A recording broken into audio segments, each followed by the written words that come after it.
Хәерле көн, Татарстан, хәерле көн, хөрмәтле телевизор караучылар. Бүген октябрьнең 5-се, дүшәмбе. Мин Айзилә Батырханова һәм тапшыруыбызның иҗат төркеме. Шушы минутларда безнең белән булган һәрбер тамашачыга күтәренке кәеф, матур көн телибез. Бүген йөзләгән илдә халыкара укытучылар көнен билгеләп үтәләр. 1966 елның 5 октябрендә Парижда укытучыларның статусы хакында махсус конференция уза. 1994 елда халыкара көнне беренче тапкыр билгеләп үтәләр һәм бүгенге көнгә кадәр 5 октябрь үзгәрешсез укытучылар көне булып кала. ЮНЕСКО оешмасы укытучыларга булган инвестиция киләчәккә инвестиция дип ассызыклап әйтә. Укытучы һөнәре үз эшенә көч гайрәт белән бергә игелек һәм таләпчәнлек дигән төшенчәләрне дә алган. Укытучы белем биреп кенә калмый, хыялларга канатлар иңдерергә сәләтле. Һәр укучысының уңышлары аның йөрәгендә горурлык булып яна. Алма агачынан ерак төшми дигән бик гыйбрәтле әйтем бар халкыбызның. Аның нигезендә балаларның әти-әнигә охшап, алар юлыннан киткән дигән мәгънә ята. Гомерен балаларга белем бирүгә багышлаган Тәнзилә Фәхриева да әнисе кебек укытучы һөнәрен сайлаган. Аның киңәшләре балалар укытканда иң зур нәсихәт булды дип искә ала ветеран укытучы. Ә хәзер күп санлы укучылары төпле киңәш сорап Тәнзилә Фәхриеваның үзенә мөрәҗәгать итә. Яраткан укытучы, үрнәк әни һәм юмор дәвани белән хәбәрчебез Мөршидә Җиһан да танышып, аралашып кайтты. Тәнзилә Фәхриева без килгәндә эш урынында иде. Эш урыны диюбез мәктәптә түгел әлбәттә. Ул хәзер лаеклы ялда. Кышын Казанда әҗәйләрен хәләл җефете Фәрид белән Северный бистәсендәге үз йортларында үткәрәләр. Бакчалы йортта эш җитәрлек. Өстәвенә Тәнзилә ханым кул кушырып утыра торганнардан түгел. Кыш өчен җиләк-җимеш тә, яшелчә дә әзер, уңыш җыелган. Көз булуга карамастан, әле дә бакчасы чәчәккә күмелеп утыра. Ул аларның һәрберсенең исемен белә, ничек тәрбияләргә кирәк икәнен, үрчетергә кирәклеген озаклап сөйли ала. Кеше сорый, бу чәчәгенне биресен, миңа куаныч була инде алар сораганнан соң. Тәнзилә Фәхриева бакчачы һәм аш-су осталыгы турында киңәшләрен газета, журналлар ашада бик теләп уртаклаша. Бакчадан кергәч тә ветеран укытучы истәлек хатирәләре белән бик тәфсилләп уртаклашты.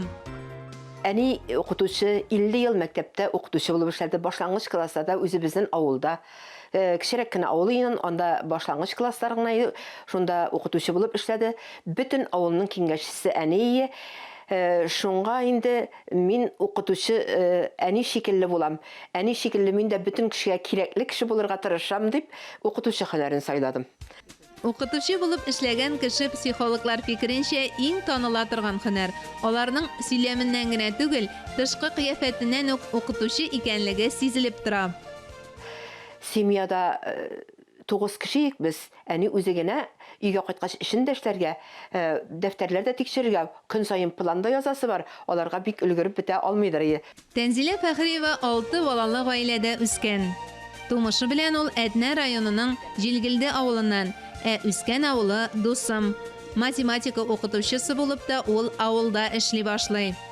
Билгеләделәр институттан соң Әтнә районы Күңгәр урта мәктәбенә укытучы итеп. Шул вакытта Күңгәр укытучылары, бу укытучыдан кеше чыгар. Бу карап сөйләми бер нәрсәне дә, укып та сөйләми. Без уңган булырга тиеш бу укытучыдан дип алар үз фикерләрен әйттеләр инде. Мәктәптә эшли башлауга 5нчеләргә сыйныф җитәкчесе итеп тә куялар яшь белгечне. Аннан кисәк кенә тормышы үзгәреп куя. Ул гомерлек мәхәббәтен очрата. Дөресрәге ул үзе килеп керә. Шул мәктәпкә килгәч 10 кыз арасында мине күрдем, инде белмим. Күзгә шулай тыелгандыр инде дип уйлыйм мин. Ничектер сыра Тәнзиләгә әллә дежур булу шунда. Җизнәсе әйткән аңа. Бик усал инде. Ул классында бер укучыны да, бер укытучыдан да рыштыртмый да. Икеле куйган килеш, икеле билгесе белән кайтарттырып та җибәрми. Усал укытучы инде дигән аны җизнәсе. Мин бүген укучым икеле алган икән. Мин ул укучыны, ул укытучыга барып икелесен төзәттермичә кайтарып җибәрмидер. 1974 елда гаилә коргач, яшьләр баш калага Казанга күченә.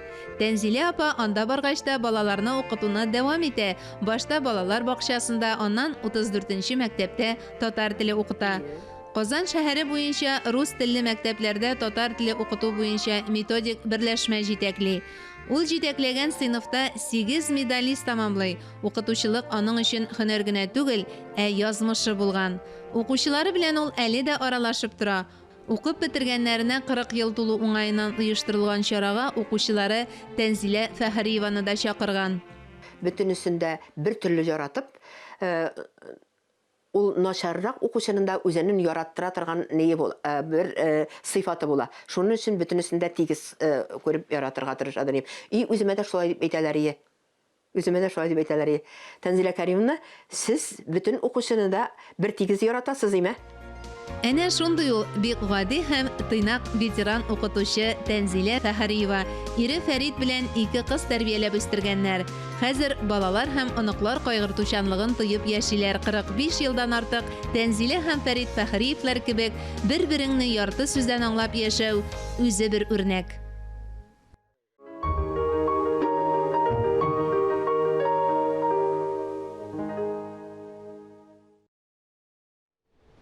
Архивларда сакланган мәгълүматларга караганда, Татарстанда 20нче еллар башында бер укучыга 40тан алып 70гә кадәр бала тур килгән.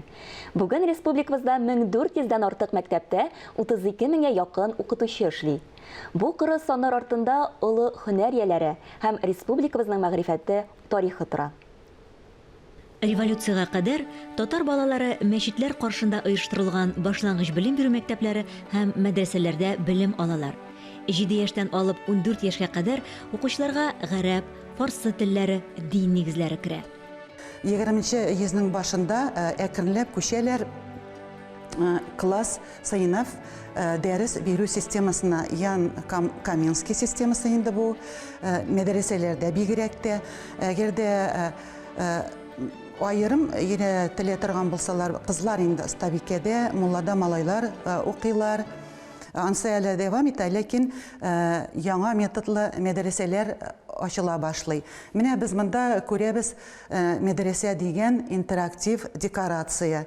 Ягъни барлыкка килә парталар, укытучы стәле, география кебек, тарих кебек, рус телен өйрәнү кебек дәресләр стәлә башлый. Милли музей экспонатлары арасында ир балалар өчен мәдрәсәнең макеты урын алган. Әмінә бұлай укытучы остабикәләр киенгән. Аңлашыла ки, татар мәгарифчеләренең күбесе дин белгечләре була. Шәһабетдин Мәрҗәни, Каюм Насыйри кебек атаклы шәхесләр исемнәре безнең белем бирү тарихына алтын хәрефләр белән язылган. 20нче гасыр башында Казанда иң абруйлылар арасында Мөхәммәдия, Мәрҗәни, Апанай, Әҗим мәдрәсәләр була.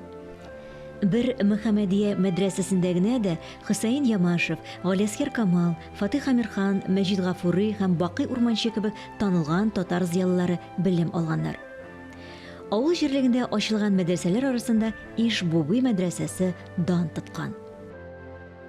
1917 елдагы революциядан соң мәгариф системасы зур үзгәрешләр кичерә. Мәдрәсәләр ябыла, мәктәпләр ачу проблемасы килеп туа, яңа педагогик кадрларга мохтаҗлык барлыкка килә. Казанда ачыла 5 еллык укытучы семинариялары Алабугада, Тәтештә һәм Чистайда. Менә монда укытучылар әзерлиләр. Шулай ук бөтен Россия буйлап төрле шәһәрләрдә дә, Свердловскида, Пензада, Томскида, Казанда, Мәскәүдә, тагын кайбер шәһәрләрдә укытучылар әзерли торган курслар ачыла һәм анда бөтен укыту татар телендә алып барыла. 28нче елга кадәр укыту барысы да бара татарларның гарәп алфавиты белән.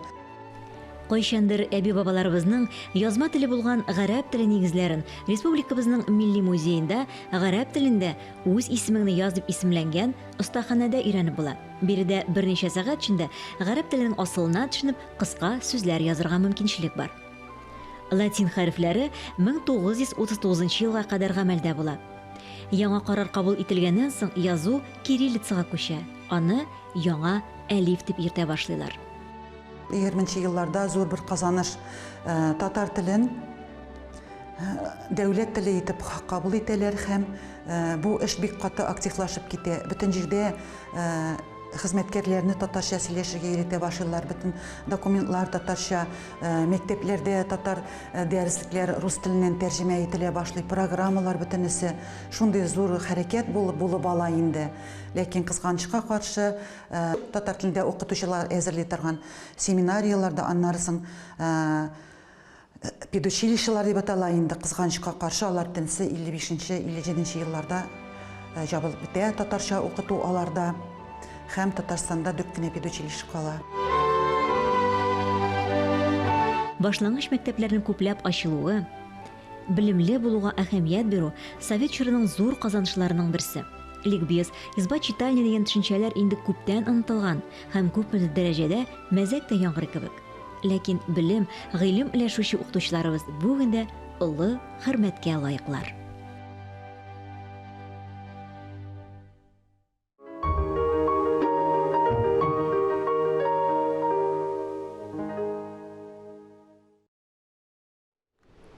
Сез иң күркәм, сез иң гүзәл, сез иң сабыр кеше икәнсез.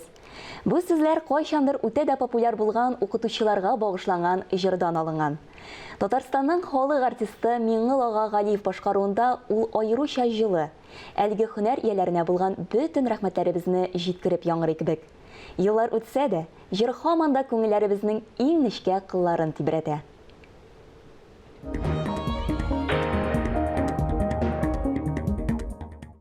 Иң гүзәл кеше икәнсез җырының сүзләрен Фәнис Гатаулла улы Яруллин язган. Халык шагыйре, язучы, прозаик, драматург Габдулла Тукай исемендәге дәүләт премиясе лауреаты.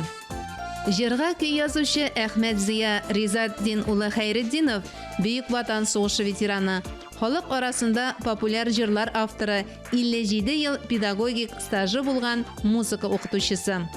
Иң гүзәл кеше икәнсез җырын популяр итеп җибәрүче Миңгол Вәгыйс улы Галиев, мөнәҗәтләр җыентыгы авторы, халык җырларын пропагандалаучы профессор, балаларны җырларга өйрәтүче педагог, Татарстанның халык артисты. Килгән чакта башка авырлык, җитми калса кешегә сабырлык, сиздермичә ярдәм иткәнсез. Сез иң күркәм кеше икәнсез. Шушы сүзләреннән үк күренеп тора бит инде. Монда беләсезме, җырның чыгуы, аның фикере, шушыны язучының, шагыйрьнең һәм композиторның язмышын күрсәтә торган. Чөнки Фәнис Яруллинның язмышын беләсез бит инде. Әлеге җырны укытучылар үзләре дә, балалар да яратып җырлый.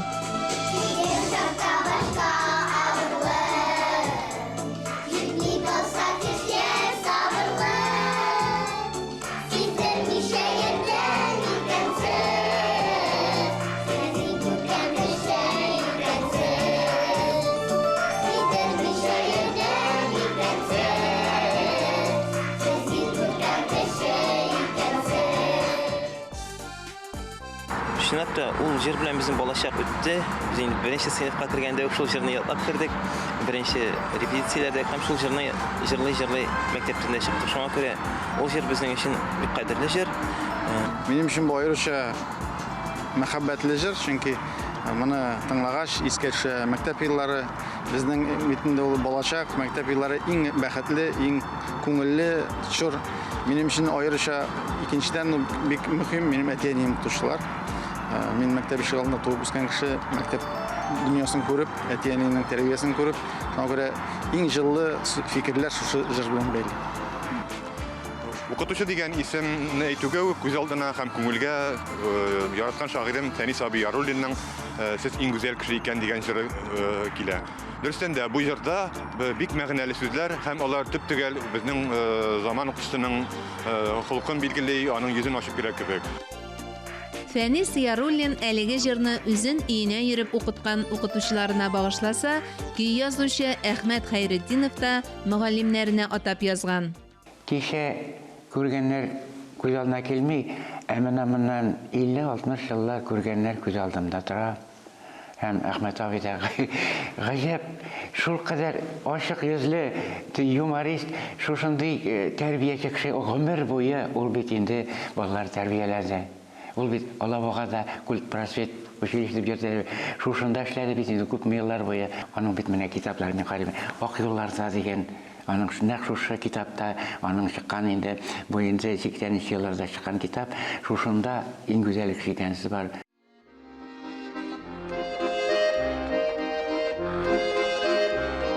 Килгән чакта башка авырлык, җитми калса кешегә сабырлык, сиздермичә ярдәм иткәнсез, сез иң күркәм кеше икәнсез, сиздермичә ярдәм иткәнсез, сез иң күркәм кеше икәнсез.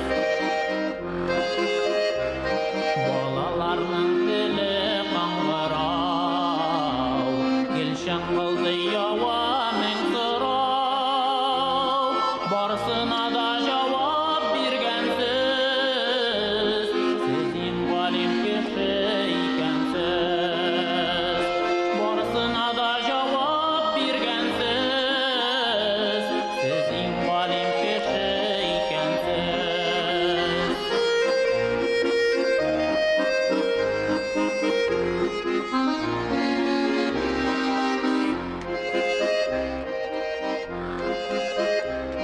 Укып чыгып дөнья тануна, бәхтебезне эзләп табуна, зур ышаныч белән көткәнсез, сез иң сабыр кеше икәнсез, зур ышаныч белән көткәнсез, сез иң сабыр кеше икәнсез.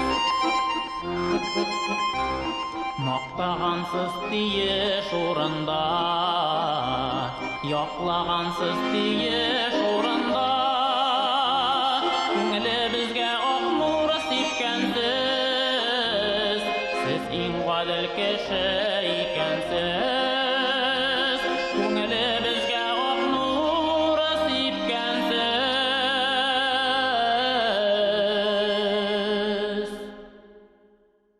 Сез иң гадел кеше икәнсез, сез иң күркәм кеше икәнсез, сез иң сабыр кеше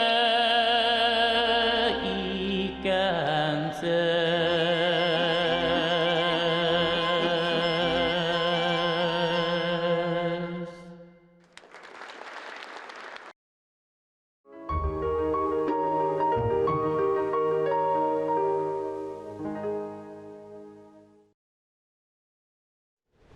Кадерле укытучыларыбыз, күңел түреннән чыккан иң изге, иң җылы теләкләр бүген бары тик сезнең өчен генә яңгырый.